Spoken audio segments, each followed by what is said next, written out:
Hey, Think Realty, thanks so much for being a part of the podcast today. We're actually live at the American Association of Private Lenders event doing a lender-specific podcast edition.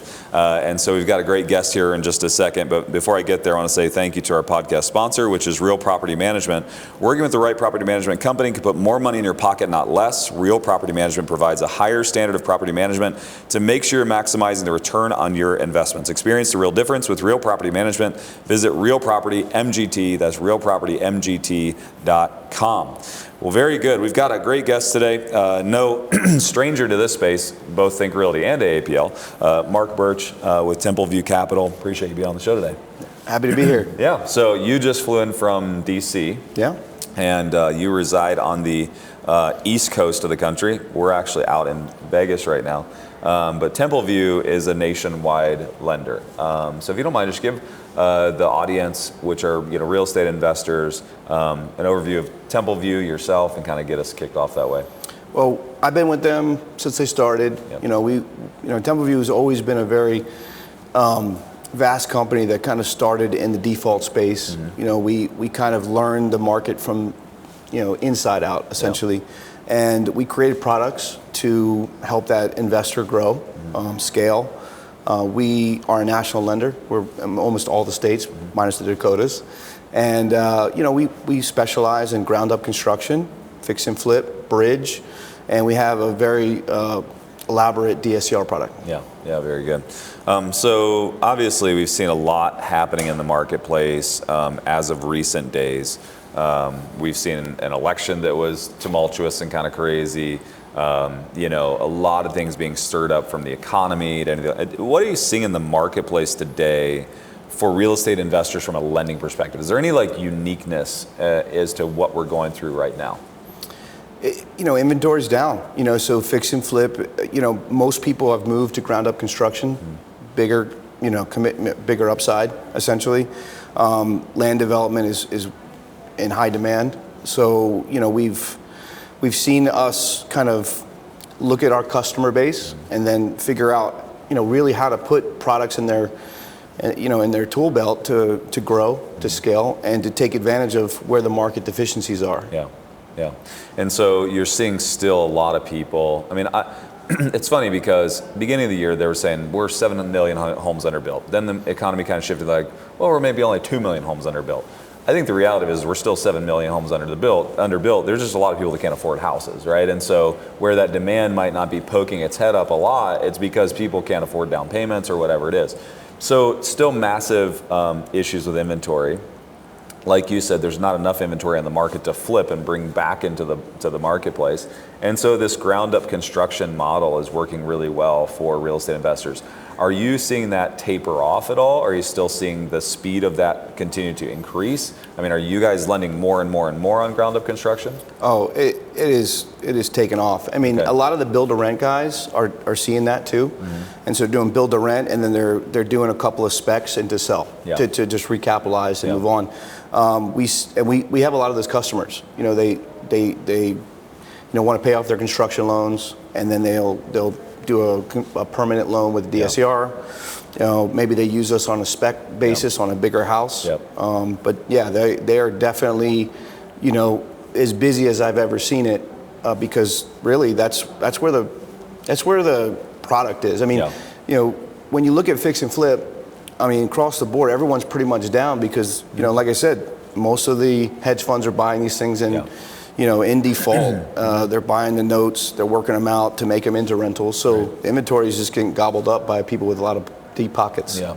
So you guys have a newer product that just came out for DSCR. Do you mind just kind of walking the investors through that? Absolutely. So in the DSCR market, there's so many people that, COVID, pre-COVID, during COVID, and after, they got their 3.5. I'm sure you have a couple of 3.5% and 4% interest rates. They're my favorite. Yeah. You're seeing very high DSCR ratios. Mm-hmm. Okay, and so we looked at that and we said, okay, well, they're not going to refinance at first. They would be, in a tough spot, and they would just put themselves in a worse situation. So we said, okay, well, let's come out with a closed-end second, amortized over 30 years. It's strictly cash out. Mm-hmm. They keep their first mortgage, and then we come on. It's 30,000 min, $500,000 max, straight cash out, closed in second. That's very good. So if you didn't catch that, if you have some that are at lower rates right now, you don't want to adjust that rate. He's giving you an option to essentially still take some of the equity off the table, because that's where a lot of us are right now. Like, right, we have these great assets, low interest rates, and lots of equity that's just dead right now. Because if we take that equity, right, I mean, like we're losing on the interest rate over time. Yeah. So it's an interesting place to be. So that's a very, very smart product. And if you guys are listening, that's something that, whether or not you believe it works for you or not, it's something to explore. Because, you know, real estate over the years, I think, you know, you have kind of my dad's generation that doesn't believe in leverage, doesn't like leverage, wants everything free and clear. There's a difference with why he has, you know, 100 units and I have 4,000 units, right? Though, because I understand leverage, and, you know, my generation really is like bought into this concept of leveraging, you know, creating a bigger portfolio. It helps me withstand a lot of the risks and the ups and downs of the market. And so this is a great way to maybe find some leverage to go buy some additional inventory, which would be fantastic for a lot of investors. Yeah, leverage is never bad. You know, I'm in the same point. I've got 25 rentals, short-term and long-term in multifamily. But for me, if I didn't have leverage, I would be completely house poor, right? You don't have money to invest. And so to tap into your current equity without having to mess up that first, and of course you can pay it off. It's closed end second. You know, so you can use it, you can scale, you can buy more. And, you know, maybe it's leverage you need to get into a fix and flip where, you know, you're paying a slightly higher price and things like that. So, you know, all of the products that we have are going to coexist in trying to help, you know, scale, get to the next loan, you know, take that money, invest it, do a fix and flip, maybe even buy some land, do some land development with it. That's the one thing with ground up construction is most people in our space aren't doing land development. So it's really an equity play. So if you're doing a cash out, you get some nice, you know, land you need a subdivider, things like that. You have the equity to do that, and then now you're looking at, wow, you have 5 potential ground up constructions that we'll be happy to lend on that too. That's great. It's awesome. I've noticed recently there have been a lot of lenders that have really taken it on the chin when it comes to multifamily. Are you guys slowing down kind of the big bridge stuff that you guys were doing on multifamily? Are you looking at things a little bit more intently? Or do you guys still feel bullish on the multifamily market, and because of inventory and all of that, you're still, you know, charging in? Well, in our, you know, our fiduciaries, we've kind of just 1 to 4 residential. We didn't jump into that market a couple of years ago when a lot of people were. We just saw it wasn't our lane, so we kind of stuck to these products, and we just kind of kept innovating what we had. And so you guys pretty much stay away from anything that's above 4 units. Correct. Okay, very good. So what do you see coming on the horizon from a marketplace standpoint? Low inventory, high demand, you know, lots of new construction. If the economy shifts and we still have lowering interest rates, do you think that the housing, the housing values will skyrocket? Like, what do you think? Well, I think, you know, based on the interest rates rising, you didn't see home prices fall too much, right? So they kept kind of steady, and you had investors in a weird spot. They were waiting, like, what's going to happen next? You know, but I still think, you know, we have a real bullish market. I think we have the ability to have prices increase because there's buyers.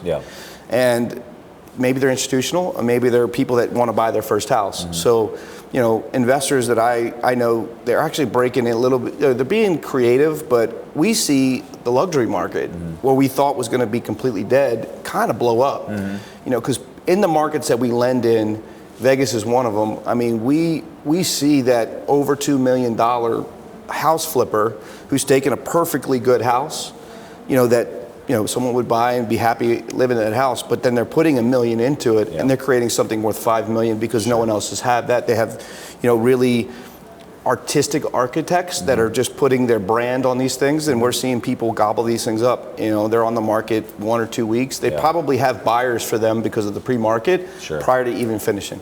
So crazy. I've had that a couple times now, people saying that they're really looking at jumbo loans and things like that as an opportunity for growth, which is interesting, you know? We had a ground up construction here with 2 offers on it. One was Vanderpump and one was Tiësto. That's not bad. It's wild. It's all cash. It is it's a lot of money. Yeah, very cool.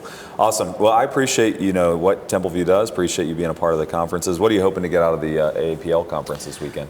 Well, Apple and Think Realty, they really do a good job putting investors, in this spot where you can create, new clients. You can go and you network, and even the other lenders. We're here to also find out what we're not doing good. Where's that void? Yeah. Who can we team up with? Yeah. And because we're capitalized very uniquely in the space, we can do things with other lenders. Yeah. We're buyers of closed loans. We're table funders. Yeah. We're very interested in growing other people's businesses because at the end of the day, it's a small network of people that are all doing the same thing. Right.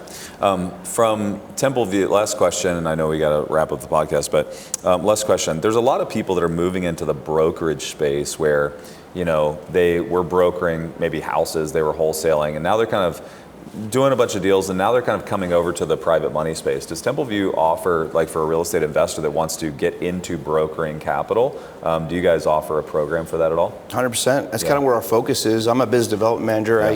I kind of cultivate those relationships. I've taken a small shop doing a couple of loans a month. Now they're at $14-15 million a month. Yeah. We have the products behind it. We do a true table fund, so the lender of record will be that company. Yeah. There's a lot of other players in the space that are creative and they fund to a third party. We fund to their company, and we do it on purpose because we want to see them get their scalability, right? Like, this is a company, they have their own products, and hey, we want them to be a really good partner with us. So we do focus on that. We're growing that business right now. That's awesome. Very cool. I appreciate being a part of the show. Thanks for always being a supporter of Think Realty and AAPL. Yeah. And I appreciate you guys very much. All right. Yeah. Looking forward to it. Thank you. How do they find you if they're looking you up? I'm at mburch@templeviewcap.com, and direct is 240-351-5434. Okay, very cool. Thank you one more time to our podcast sponsor, which is Real Property Management. If you work with the right property management company, you can put more money in your pocket than take it out, right? Real Property Management provides a higher standard of property management to make sure you're maximizing the return on your investment. Experience the real difference with Real Property Management. Visit realpropertymgt.com. That's realpropertymgt.com. And if you haven't already looked at the Think Realty Plus membership, it's an opportunity for you to be a part of Think Realty in a deeper way. And by the way, it's only $14.99 a month if you use the code LAUNCH for the sign up. And Think Realty Plus is a program where we send the magazine to your doorstep. We give you access to all of our conferences. You get our discount programs. You get all the content online. And for us, it's a way to be a companion to you as you're on your real estate investing journey. We'd love for you to go check that out. Go to thinkrealty.com/join, and you can see all the options there. If you're not already getting the magazine to your doorstep, it's something I get to my own doorstep. Even though I own the company, I still get it to my doorstep, read it cover to cover. It's such great information, and I know it'll help you as well. So thinkrealty.com/join. Go check that out today, and thank you so much for being a part of the podcast. Have a great day.